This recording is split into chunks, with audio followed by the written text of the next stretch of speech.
Those 3 hours, they just don't test our preparation, they also test our mental strength, how mentally strong we are.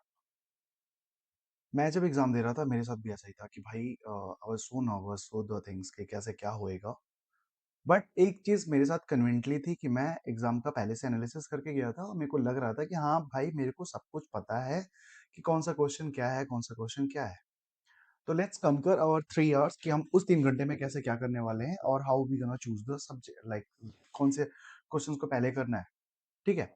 तो अपने को पता है कि question number 2 में, क्वेश्चन नंबर 1 की बात हम थोड़ी सी बाद में कर लेंगे। क्वेश्चन नंबर 2 में अपने पास ये 109 फाइनेंशियल इंस्ट्रूमेंट के क्वेश्चन आएँगे, दैट वी नो। ये मोस्ट प्रोबेबली जो क्वेश्चन आने के चांसेस हैं, जो अपन बात कर चुके हैं, या तो फाइनेंशियल गारंटी का क्वेश्चन आएगा, या वो एम्बेडेड डेरिवेटिव का क्वेश्चन आया, जिसके लिए मैंने ऑलरेडी एक वीडियो बना दी है, जो एक्सपेक्टेड क्वेश्चन है, दैट मे आस्क। एक या फिर इसे तीसरा आपके पास इधर बच रहा है, तो तीसरा मेरे पास बच रहा है फाइनेंशियल एसेट्स वाला, वो अपन बात कर चुके हैं।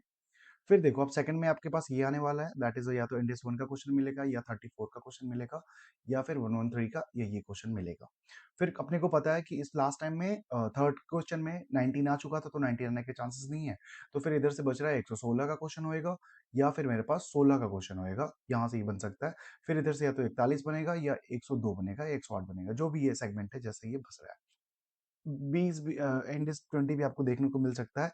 ओके, आपको इंडेक्स 21 नहीं देखने को मिलेगा, क्योंकि लास्ट टाइम इंडेक्स 21 इधर से आ गया था। तो आपको इंडेक्स 21 का क्वेश्चन यहाँ पे नहीं मिलेगा। ठीक है? ऐसे करके मैं सारा कुछ करके खत्म कर दिया था कि भाई मेरे को क्या कर रहा है, मैं पेपर में बैठा था, तो मुझे लग ही नहीं रहा था कि ओके कुछ नया हो रहा है। मेरे को बहुत ही, मैं काम कंपोज पोजीशन में बैठा था कि हाँ ठीक है, I know this things, I been there, मैं पहले ही सब कुछ कर चुका हूँ। मेरे को पता है कि जो क्वेश्चन नंबर थर्ड है, सेकंड है, वो क्या आने वाला है, क्वेश्चन नंबर 3 है क्या आने वाला है, क्वेश्चन नंबर 4 है वो क्या आने वाला है, 1 क्या आने वाला है, 2 क्या आना है, आई नो द ऑल। मैं पहले भी दिमाग में क्लियर था कि मेरे को पता था कि क्वेश्चन नंबर 5 में मेरा 115 आने वाला है।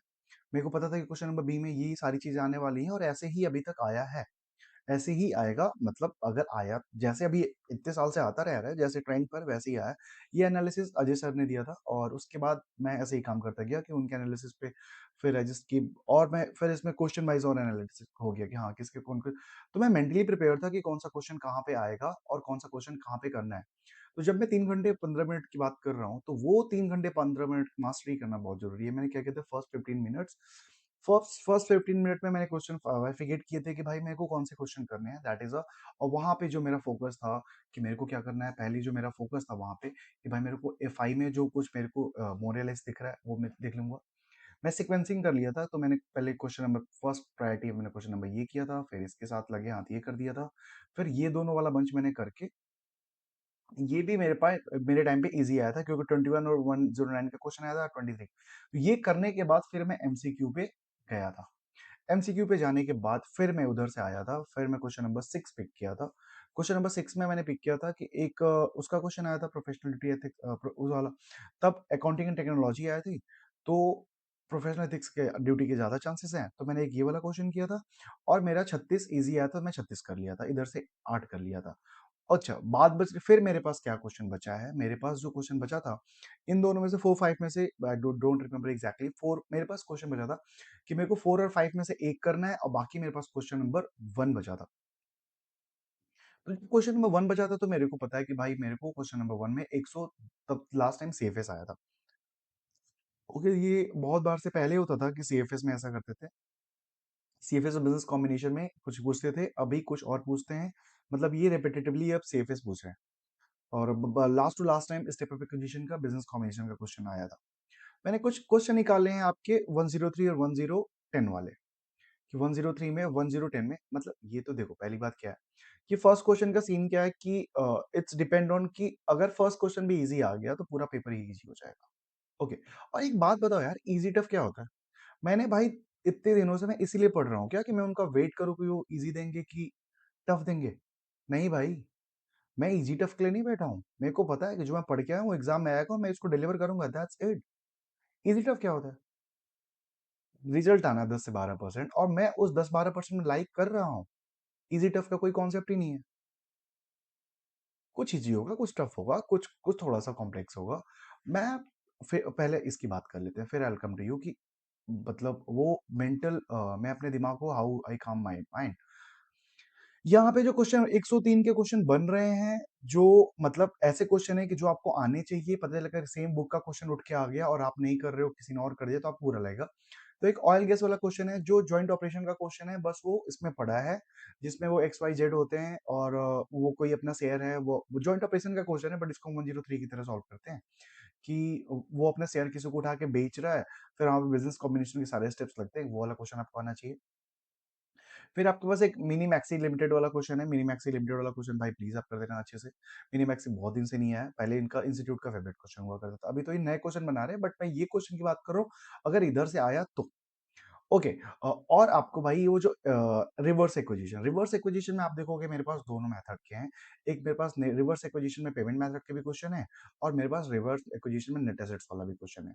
नेट एसेट्स वाला आप देखोगे तो ये ए एक्स बी एक्स वाला जो ए बी एक्स बन जा रहा है, जिसमें वो पीसी डिस्चार्ज करता है नेट एसेट्स मेथड से, वो 30,000 आता है, फिर उसको ऐसे डिस्चार्ज करता है, तो वो वाला क्वेश्चन आपको आना चाहिए। बाकी रिवर्स एक्विजिशन का जो अकाउंटिंग एक्वायरर और लीगल एक्वायरर में हम खेलते हैं, कि जिसके पास उसके पास 60 शेयर है, 60 शेयर के बदले वो किसी को जिसके पास 8 शेयर है वही किसी को 2.5 दे रहा है, तो उसके पास 150 शेयर हो जाते हैं, उसका एग्जिस्टिंग 100 होता है, तो यहाँ पे लीगल एक्वायरर ये सब चेंज हो जाते हैं। तो ये वाली चीजें अपने को ध्यान रखने की जरूरत है, कि अपने को ये क्वेश्चन आना चाहिए, कि ये क्वेश्चन अपने को आना चाहिए कि भाई अगर ये क्वेश्चन आ गया और किसी का सही हो गया, मेरा सही नहीं हुआ, तो मेरे को बुरा लगता। तो इधर से ये क्वेश्चन बन रहे हैं, बाकी रहे 110 के, तो 110 में जो अजय सर की बुक में दिया है, जो एडिशन यूज करो बहुत पुराना एडिशन है, 24 नवंबर, आप इसीलिए मैंने क्वेश्चन के नाम लिख रखे हैं ताकि थोड़ा सा रेफर करने में इजी हो, मॉड्यूल से या किसी बुक से आप रेफर करो। उसमें एक क्वेश्चन नंबर 8 है, 8 में वो वाला है क्वेश्चन है कि यहाँ पे वो 80% एक्वायर कर रहा है, और उसमें वो 2 साल पहले कर लिया है, एडिशनल डेप्रिसिएशन वाला कॉन्सेप्ट आता है उसमें, कि वो बुक नहीं किया था, वो पेमेंट करना था, डेफर्ड कंसिडरेशन वाला पेमेंट किया था, कि एक कंटीजेंट पेमेंट था, एक डेफर्ड कंसिडरेशन था 5 लाख का, जिसको हम पुल करके लेके आते हैं और फिर उसका हम प्रोविजन वगैरह चार्ज करते हैं, तो वो अच्छा क्वेश्चन है। एक बार किसी अटेम्प्ट में उसका मतलब ये वाला क्वेश्चन बन के आ गया था, ये और कुछ मिला के, तो ये क्वेश्चन अच्छा क्वेश्चन है, ये क्वेश्चन आपको आना ही चाहिए। बाकी आप बात कर सकते हो चेन होल्डिंग की। चेन होल्डिंग ना भाई बहुत दिन से एक्सपेक्टेड है, कि मतलब चेन होल्डिंग ये लोग दे ही नहीं रहे। Chain holding you can expect ही ना एग्जाम के, भाई चेन होल्डिंग आएगा। चेन होल्डिंग में अगर आपके पास जो अवेलेबल क्वेश्चन है, मेरे को लग रहा है एक तो ये वो वाला जिसके पास S1 और S2 वाला है, एक चेन होल्डिंग का और क्वेश्चन है, आई डोंट रिमेम्बर कहाँ पे है, बट एक चेन होल्डिंग का और क्वेश्चन है, जहाँ पे वो ना इसमें क्या है कि इसमें जो चेन होल्डिंग ये वाला जो क्वेश्चन है, ये बीच में इसको एक्वायर करता है। वो वाला जो चेन होल्डिंग का क्वेश्चन है, उसमें स्टार्ट से ही एक्वायर कर लेता है, मतलब जिस दिन से बिजनेस कॉम्बिनेशन हो रहा है उसी दिन से उनके पास एक्विजिशन होता है, तो वो वाला क्वेश्चन आप कहीं पे देखना, प्रैक्टिस हो। वैसे चेन होल्डिंग का क्वेश्चन ईजी होता है, आप मतलब सीएफएस टफ है, बट स्टेप ड्रिवन है। मैं तो भाई हमेशा कहूंगा कि जो क्वेश्चन नंबर फर्स्ट जो है ना, वो आप क्वेश्चन नंबर सब सारा क्वेश्चन करने के बाद करो, क्योंकि इसमें मार्क्स अवॉर्ड नहीं होते हैं। अगर आपको क्वेश्चन नंबर ये कितना भी क्वेश्चन ये आ रहा है, मतलब अगर ये पूरा भी आ रहा है, तो इसको शुरू में नहीं करना, शुरू में तो बिल्कुल नहीं करना, ये क्वेश्चन कितना भी छपा छपाया हो। इससे अच्छा आप छोटे छोटे क्वेश्चन को आप मेक श्योर करो कि आपके फर्स्ट जो 1 आवर हो, आप 1 आवर 10 मिनट में क्वेश्चन को वो कर लो, फर्स्ट 2 क्वेश्चंस कर लो 1 आवर 10 मिनट में, दैट्स मेक्स 14 × 28। आपको क्या करना है कि हर घंटे में आपको 30 नंबर सिक्योर करके चलना है। ठीक है, हर घंटे में आपको 30 नंबर सिक्योर करके चलना है। शुरू के 2 घंटे वो होते हैं कि जहाँ पे मैं 30-30-60 लिखता हूँ, लाइक 30-30-60 हुआ। Out of there like we will rewarded around 50-55, वही वाले मार्क्स होते हैं। लास्ट का जो 1 आवर होता है, उस एग्जाम में कुछ चीजें ऐसी आती हैं कि जो अपने को कमांडिंग होती है, जो नहीं होती हैं। अगर जिसका पूरे पेपर पे कमांड है तो इट्स वेल एंड गुड भाई। अगर नहीं कमांड है, बट हाँ, one more thing, just do remember, आप एक चीज याद रखना प्लीज। आपको एक चीज ध्यान रखनी है भाई कि सुनो, अगर पेपर इजी आ गया, एक्साइट नहीं होना है। पेपर टफ आ गया, सरेंडर नहीं करना है। इजी आया है तो मेरा एक अटेम्प्ट था, आई डू रिमेम्बर, मेरे 56 आए थे, और उसमें मेरे से गलती क्या हो गई थी, मैं मतलब आई वाज जस्ट बिग गोस्टिक, भाई 103 मेरे को क्यों नहीं आता है, ये लास्ट टू लास्ट वाला जो स्टेप अप एक्विजिशन वाला था, कि भाई ये, अरे ये स्टेप अप एक्विजिशन इसमें है क्या। मैंने सेकंड क्वेश्चन उसको उठा लिया, I just invested bye 40 minutes and just I rewarded for 4 marks, क्योंकि मेरे पास वो इतना बड़ा क्वेश्चन होता है, कहीं ना कहीं पे कुछ छूट ही जाता है उस पीयर प्रेशर में। तो ऐसा सा जब भी आपको एग्जाम में प्रेशर फील हो ना, आपको वहां पे क्या करना है, just you need to do the one thing at a one time, one step at a one time. हर 40 मिनट में आपको चेक करना है, okay am I going good, am I going good, like भाई सोचो, सबको याद होगा, I am a sports person, मैं क्रिकेट बहुत ज्यादा देखता हूँ। सबको याद होगा जब इंडिया पाकिस्तान पे वो वाला मैच जहाँ पे विराट कोहली ने 8 फिर 28 बनाए थे, वहाँ पे विराट कोहली एक बार 21 बॉल पे 12 रन खेल रहा था। तो it's not the end until it's not the end. Likewise अभी जब तक खत्म नहीं हुआ है, कुछ खत्म नहीं हुआ है। आप और फ वो मैटर करते हैं कि आपके प्रिपरेशन मैटर करता है। यही मैं शुरू में बोल रहा था कि दे टेस्टेड और मेंटल स्ट्रेंथ, और मेंटल स्ट्रेंथ में यही वाला बात है कि आपको पूरे थ्रू आउट द पेपर काम कंपोज रह के डिलीवर करना है। ठीक है? ओके। फिर इसमें ये वाला हो गया, ये सेगमेंट डन हो गया भाई अपना। ये कुछ क्वेश्चंस मैंने मार्क कर दिए हैं। ओके, बिजनेस कॉम्बिनेशन में just you need to do कि एक एयरटेल वाला क्वेश्चन है। एयरटेल वाला क्वेश्चन में ज्वाइंट वो है, पेरेंट सब्सिडरी सब्सिडरी पेरेंट को बेच दिया, पेरेंट सब्सिडरी को बेच दिया, आई डोंट रिमेंबर। बट वो क्वेश्चन एमसीक्यू के पॉइंट ऑफ व्यू से इंपॉर्टेंट है कि एयरटेल वाला बिल्डिंग है, वो 10 लाख का खरीदता है, वो 11 लाख बेच देता है, डेप्रिसिएशन वगैरह। वो प्लीज ध्यान रख लेना। बहुत सारा कंफ्यूजन हो गया था भाई कि 116 मैंने लास्ट टाइम वीडियो डाली थी कि क्या उसका वीडियो का है। तो उसमें वो क्वेश्चन नंबर 15 है मेरे बुक में, वो वाला क्वेश्चन है एक्स लिमिटेड वाला, कि उसको 2 लाख रुपए मिलते हैं। वहां पे 1,20,000 में वो लीज का करता है, 1,20,000 जो है वो करता है लीज का, 1,20,000 वो करता है 116 का, और ये 115 का। वो बहुत ज्यादा कंफ्यूजन हो गया था। तो आई मेक श्योर दिस कि ये एक्स लिमिटेड वाला क्वेश्चन है। अगर किसी को कोई हो लीज में, प्लीज ये वाला और लीज बैक प्लीज कर लेना, वो फेयर वैल्यू मार्केट वैल्यू, जहाँ पे हम जहाँ पे वो वाला करते हैं ना, जो लीज रिसेबल होता है, जहाँ से हम लायबिलिटी माइनस करते हैं, फिर उसके component to journal entry. Index 12 में मैंने आपको बोला था, इंडेक्स 12 में आपको क्या करना है। इंडेक्स 12 में जो हम स्पेशल केस पढ़ते हैं मेरे पास, कि कहीं पे डीटीए बनता ही नहीं है, कहीं पे डीटीएल बनता है। फिर इंडेक्स 12 में लास्ट के 2-3 क्वेश्चन बहुत अच्छे अच्छे हैं।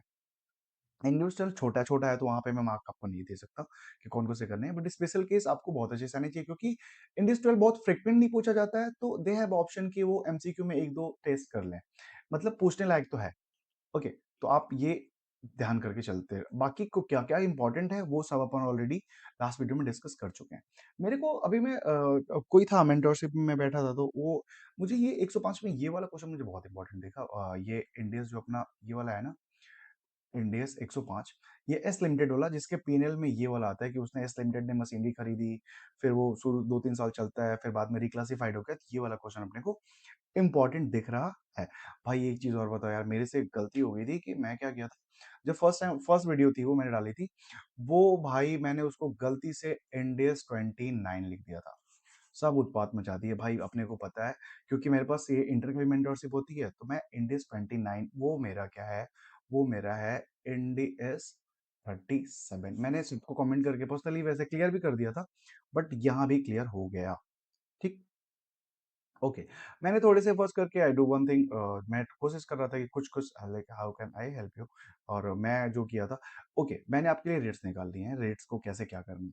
जो इंपॉर्टेंट रेट्स हैं अपने को जो याद रखना है, कि हर जगह अपना इन जनरल रिवाइज, मतलब जो लेते हैं हम रिवाइज ही लेते हैं। इन जनरल मेरा क्या है कि रिवाइज ही लेना है। बस ये 4 सिनारियो है जहाँ पे हम क्या करते हैं भाई, जहाँ पे अपने को ओरिजिनल रेट रेफर करना पड़ता है। ठीक है? और बाकी तो ठीक है, बाकी और कुछ भी नहीं है। If anything I will come to you. Okay, I have things to share with you. भाई सुनो, कैसे क्या करना है। पहले तो आपको just you need to calm compose. आप क्या है ना, मैं कैसे सोचता था कि भाई देखो मैं पास हो चुका हूँ, मेरे नंबर आ गए, मैं दैट इज अ मैनिफेस्टेशन ना, कि मैं बोले भाई मेरे 65-70 नंबर पड़े हैं। 65-70 नंबर कैसे पड़े हैं मेरे को, हाँ ठीक है, एमसीक्यू कितना भी आएगा, 8-10 एमसीक्यू मेरे को आता ही होगा बेयर मिनिमम।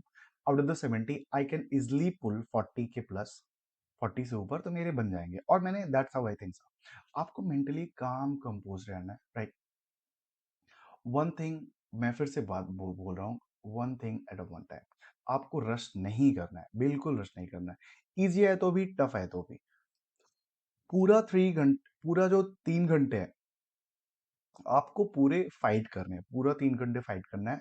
और फर्स्ट पेपर में इम्पैक्ट बहुत जरूरी है बनाना, क्योंकि इट्स कैरीज। मेरे को याद है कि मैं पहला पेपर दे के आया था, और फिर मैं स्ट्रेट सोया ही, हाँ मैं नहीं उसमें सोया था, पेपर दे के आके बस सोया था, क्योंकि मैं 4-5 दिन से सोया नहीं था एफआर के पेपर में। और मैं वो वाला बच्चा नहीं हूँ कि मैं डिसिप्लिन्ड हूँ। I am kind of person की I love to be delusional, कि हाँ भाई सन की बन जाओ। जब एग्जाम, नींद क्या होती है भाई, एग्जाम के बाद सो लूंगा मैं। और जब नींद आएगी ना बॉडी, आप 6 घंटे सोते हो, 4 घंटे सोते हो, 2 घंटे सोते हो, 12 घंटे सोते हो, जब बॉडी थक जाएगी अपने आप नींद वो ले लेगी। ठीक है। और मैं एग्ज़ैक्टली यहीं खड़ा था आज से एग्ज़ाम से 5 दिन पहले, जो अभी आपके थॉट आ रहे हैं। इट इज़ सो ऑब्वियस ये थॉट आना, थॉट जिसके लिए नहीं आ रहा है, जिसको नर्वसनेस नहीं है, प्रॉब्लम उसके साथ है। क्योंकि अगर किसी को नर्वसनेस नहीं है, तो क्यों नहीं है? क्योंकि वो पढ़ा ही नहीं है, तो उसको नर्वसनेस कहाँ से होगा? That's how things are, okay? और one more thing, there is a war between me and examiner. Examiner बैठा है फेल करने के लिए, और भाई मैं इतने दिन से इसलिए नहीं पढ़ रहा हूँ कि मुझे फेल कर दे। इतने दिन से मैं इसलिए नहीं पढ़ रहा हूँ। इतने दिन से मैं जहाँ पे घर पे लाइब्रेरी में जहाँ पे पढ़ रहा हूँ, तो मैं इसके लिए नहीं पढ़ रहा हूँ कि वो आए और मेरे को पढ़ा के चला जाए। नहीं, नहीं, नहीं, नहीं, it's not like this. I am the warrior, this is my war, और मैं इसको जीत के I will be the empire. और फर्स्ट एग्ज़ाम है, फर्स्ट में बहुत इंपॉर्टेंट है। बस you need to be calm, compose and deliver. One thing at a one time, that's it. और आप ऑलरेडी जीत चुके हो, क्योंकि बस 5 दिन पहले अब चीज़ों को पॉलिश करना है। आप पॉलिश कर रहे हो, ठीक है? इफ एनीथिंग, आप सीधे I will provide you the WhatsApp description, और वहाँ पे आप वहाँ से आप कनेक्ट कर सकते हो चैनल पे, और मैं जो कुछ क्वेश्चंस होगा I will bring up to you. Thank you for your time. मैं फिर से एक बात बोल रहा हूँ, आपके सारे सितारे आपके हिसाब से लगे हैं। The all stars are aligning according to you, ठीक है? आप पास हो चुके हो, बस आपको एक्शन में उसको कन्वर्ट करना है, और काम हो गया है। यू आर हियर, मतलब यू आर ऑलमोस्ट डन। बस आपको डिलीवर करना है, दैट्स इट। आप प्रिपेयर हो। आपको daily you need to manifest कि भाई 1:45 1:45 हो गया है, मैं एग्जाम में बैठा हूँ, क्वेश्चन आया, पहला क्वेश्चन ठीक है, मैं सेकंड क्वेश्चन से स्टार्ट करता हूँ। सेकंड क्वेश्चन में F5 आया, okay done. Second third question में 102 आया, डन। 16 आया, डन। ये इसमें ये आ गया, ये डन। 41 आ गया, 105 आ गया, 108 आ गया, जो भी था वट एवर इट इज, जो जो अपन बात किए कि क्या क्या आने के एक्सपेक्टेड है, ओके हाँ डन डन डन। हाँ ठीक है, आई एम डन, भाई हो गया मेरा।